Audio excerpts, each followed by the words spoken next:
Good morning. My name is Raju Mandhian, and I'd like to talk to you just a bit about how to be charismatic, how to have presence, how to have impact on people when you walk into a room. I've been asked this question many times in a workshop I run called Inspire Like a CEO. The answer to these questions is not an easy one, because to really become inspiring is an internal thing. You have to have internal resources of wisdom, of emotional intelligence, of intellect and past performance and current performance that makes you inspiring. But yet, there are certain things that charismatic people with presence do, and you can do them. Besides building your resume, you can do these things to have presence in a room, to have impact and to be charismatic. When I say charismatic, I don't mean the philosophical or the religious charismatic. I mean like have presence. So let me give you 11 tips, 11 physiological tips that you can do. Well, a bit of mind and body tips which you can do to walk into a room and create impact. Now these are quick tips, not too many examples and not too much philosophy behind them. You can look up my other blogs and articles about how the philosophy that backs up these tips that I am giving you. Tip number 1, to have impact, to build presence, to be charismatic. Tip number 1 is trust yourself. What does that mean? It's a bit of know yourself well and like yourself, regardless of who you are, regardless of what your background is, regardless of your knowledge base. Be happy with who you are. Know that you're okay. Know that you're not the best and you're not the worst. Be content with yourself. Talk yourself through it that I'm okay as I am.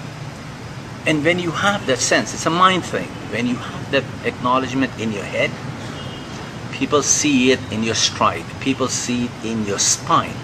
People see it in your presence. People see it in how you hold or behold them with your eyes. Number 1, trust yourself regardless of what your background is. Tip number 2, when you walk into a business meeting, when you walk into a group or a cocktail party, walk right into the room. Do not hesitate at the door. Do not shuffle your feet. Do not look around nervously. You've decided to be at this event. Be at the event. Walk right into the heart of the meeting and stand there. Be seen. Look around, smile at people, and stand still for a minute, recognizing that you're inside a meeting or an event you chose to be. When you walk into a room, walk right into a room. Number 2. Tip number 3. Tip number 3. Stand before you sit. Hundreds of times I've seen managers, CEOs walk into a room and quickly shuffle to a seat and sit down in a corner or find a space between their friends. Come on. Stand before you sit. That means, again, in your presence when you walk in, you physiologically walked in, your presence, your aura has to be felt and seen. So make it big and strong and stand there for a couple of minutes. No? Stand before you sit. Now, as you move towards where you want to sit, on the way you'll greet people, meet people. Tip number 4 is when you meet people, when you shake hands with them, when you greet them a 100%. Look them in the eye, smile and say hello. And if they put your hand into your hand or you put your hand into the hands, see that it's a full grasp, and see that you hold the hand and gently squeeze it, saying that, hey, dude, ma'am, sir, I like meeting. It's good to meet you. My name is Raju Mandya. It's great to meet you. So when you shake hands with a little bit of a passion, with a little bit of gusto behind it. You know, mucho gusto, as the Spanish say when they meet somebody interesting. Now, when you sit down, find a place where you can sit and be seen, and you can look around and see everyone else. Now when you sit down, don't slouch, don't sink into the chair. Don't just lounge in there. Find a nice chair, a little upright chair, push your butt right into it, straighten your back, sit up, breathe, look around, smile, hold your chin up, not way up here, just up here, and hold it. You know, smile, nod, acknowledge, listen, get into sync with what's happening as you sit. Don't go there, I'm here for the meeting and that's it. Don't start talking, be there. Obviously you'll talk, obviously you'll speak, obviously you'll participate. So when you participate in a business meeting, don't just start talking off the cuff. Wait for people to finish what they're saying.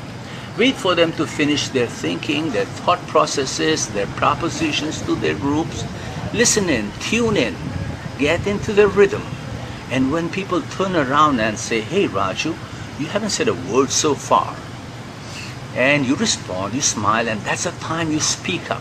Because you've created a vacuum, a sense of expectation for your offering, for your 2 cents worth for this specific meeting. And obviously, when you have been sitting quiet, you have been composing your thoughts.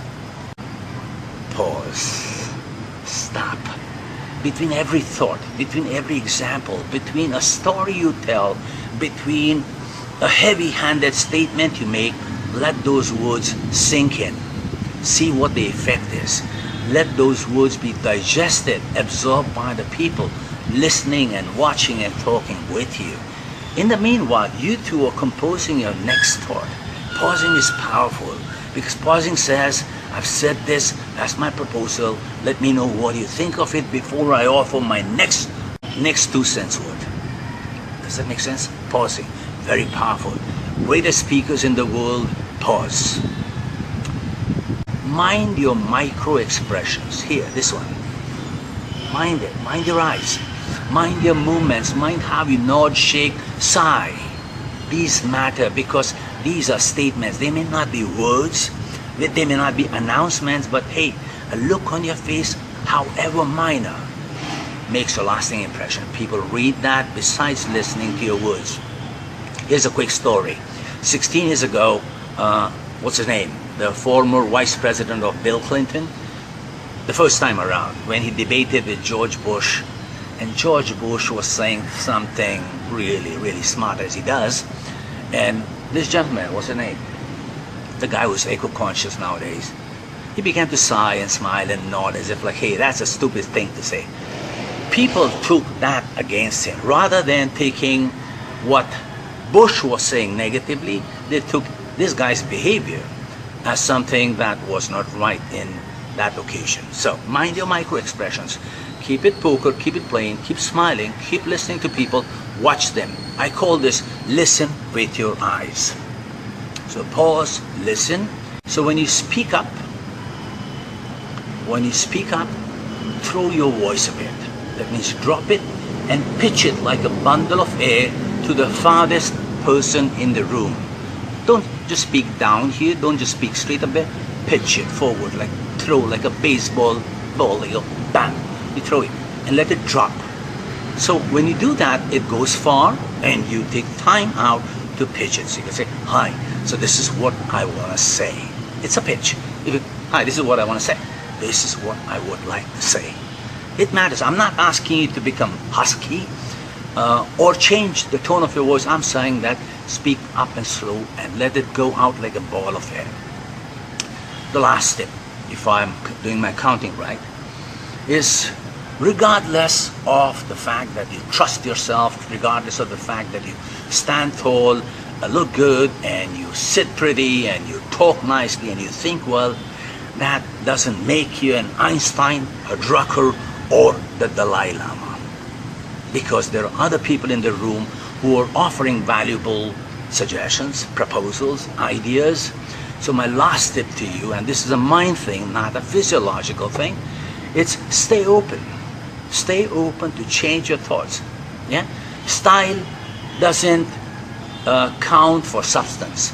So if there's substance, there's greater ideas than yours, change your ideas based on their recommendations. Stay open, stay flexible. People appreciate that, the fact that there's someone here in the room who knows how to express himself, but yet he's listening, adapting, recognizing, and valuing what others are offering. And that, my friends, is how to inspire people. That is how to be charismatic. That is how to have presence in the room. The last one is very important. Stay open, stay flexible.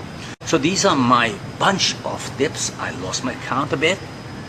They're all physiological things. But trust me, when you do something often, you become that. Your physiology changes your psychology.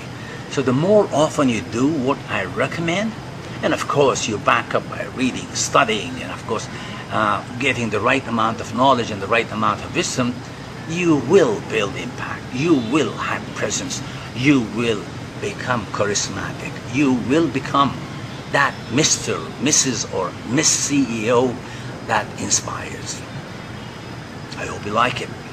My name is Raju Mantian, and I'm running a workshop in your country called Inspire Like a CEO. Look me up, sign up if you wish, then come and learn many more things besides these bunch of tips that I gave you on how to be kinesthetically charismatic. Physiology changes your psychology. Inspire like a CEO. Thank you for watching.